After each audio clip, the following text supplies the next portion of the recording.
Annyeonghaseyo, Jamaica and Jason. So you have an idea why I'm taking today your video? Unsa man nga video?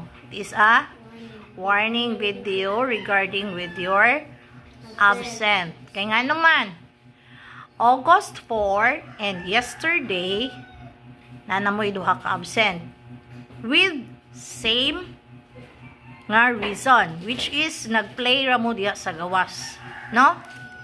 Kabalo mo nga klase na nagduwa paghapon mo dito. Ano man? Nakuha ang kwarta nato pag-apon. Unsa nagko-kwarta? Unsa Jason? Pag-apon man nakuha ang kwarta at pag-apon ang dito Ano na. nagkuha pa mga kwarta nga kabalo man ka nga time na. And you Jamaica, giingnan ka nga time na, wala ka na minaw. Giingnan ka nila. So this is a warning video, ha? So hopefully next time makakita ko, makahibaw ko nga wala mo nagsulod kay nagduwa ra mo diha sa gawas, di na ko mag-warning ninyo tangtangon ta na mo diretso. Nagkasabot? Nagkasanabot ta? Okay. So hopefully next time, ha, be aware and bantayin ninyo ang oras nga dili mo malate. Kay sa ako pang giingon, okay ra ko malate mo basta gikan mo sa eskwelahan, di ba? Pero you Jamaica is morning session, no? Like today, na late ka mga 5 minutes, so ako ra kang gi-allowed kay gikan pa ka niabot sa school. Jason, no? Okay. So again, okay ra ko malate basta gikan mo sa eskwelahan, pero o malate gani mo like 15 minutes more na naara mo nagduwa diya sa gawas, di na ako na i-allowed. Okay? Yes, ma'am. Okay, so bye for now. Hopefully mag-careful na mo. Okay, bye. Bye. Good evening, L1 student. Good evening, Teacher Rona. Good evening, classmates. It's nice to see you this evening. Mabuhay. Kindly settle down. So last evening, let's have a recap first. Last evening, we are practicing reading. So, nag-oral ko reading using the story. So, now let's have a new topic. So, it's all about animal sounds. So, ilailahon na to ang mga sounds sa animals. So, who can give animal then unsay sounds sa animals? So, first, kindly give this. Kindly stand up, Anna Marie. Give one animal then give the unsay sounds sa animal. English? Oh, English. One. Horse. Oh. Sa may sounds sa horse. Dili na mo sound sa horse. So, ang sound sa horse kay ni. So, ni. So, how about anime? Makatag ra?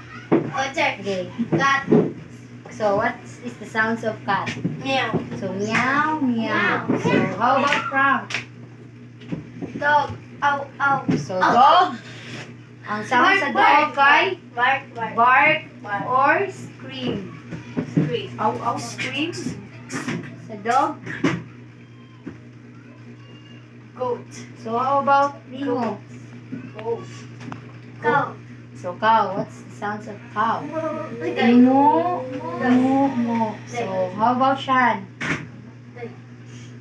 Unsa?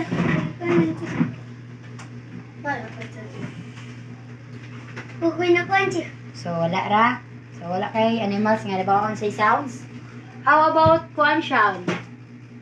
How about snake? What is the sounds of snake, Shan? Oh, Sikadir. kindly stand up, Anna James. Makatag ra. So, elephant. What is the sounds of elephant?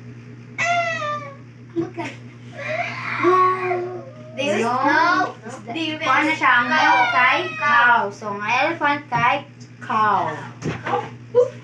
Elephant kay cow. So, how about bird? What is the sounds of bird? Ano? L2 students, ready na? Aha. Aha. Ready na. Okay, so let's check your answer. Directions. Read each sentence below, underline the effect, and encircle the cause. Okay, so Zekil, number 1, please read and answer. Yeah, ano lang ka ba? I-read lang, basa lang. The houses were destroyed because of the strong typhoon. The houses were destroyed because of the strong typhoon. Where is the effect? The houses were destroyed. The houses were destroyed. The houses were destroyed is the effect. And then the cause is Because of the strong typhoon. because of the strong typhoon. Okay, number 2, Faith. The street was flooded when it rained for several hours. The street was flooded when it rained for several hours. Where is the effect? The street was flooded. Okay, the street was flooded. It is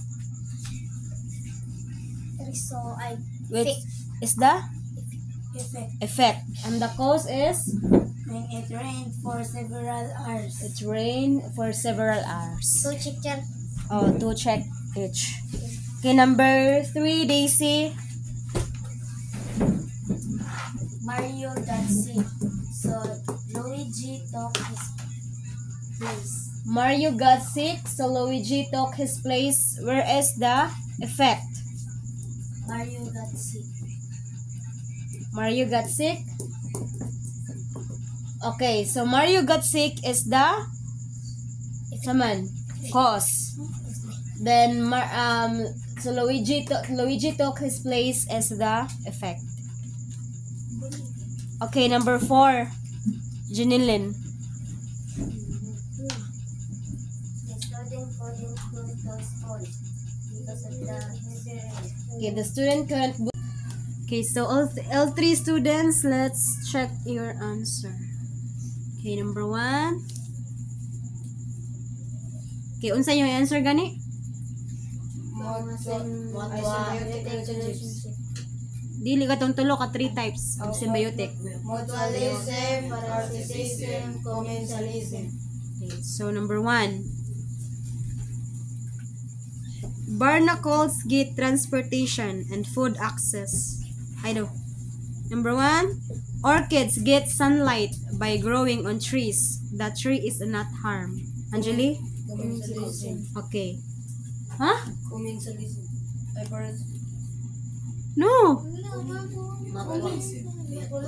Orchids get sunlight by growing on trees. The tree is not harm. Commensalism. Okay, number 2. Mosquito drinks blood. Humans may get itchy. Bites or diseases. Parasitism. Okay, number 3. Bees get nectar for food while flowers get pollinated. Mutualism. Okay, number 4. Humans get help digesting food while bacteria get a safe place to live. It is mutualism. Number 5. Clownfish get protection from predators while the anemone is clean and attracts prey.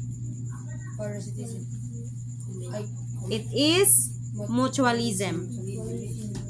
Number 6. Okay, number 6.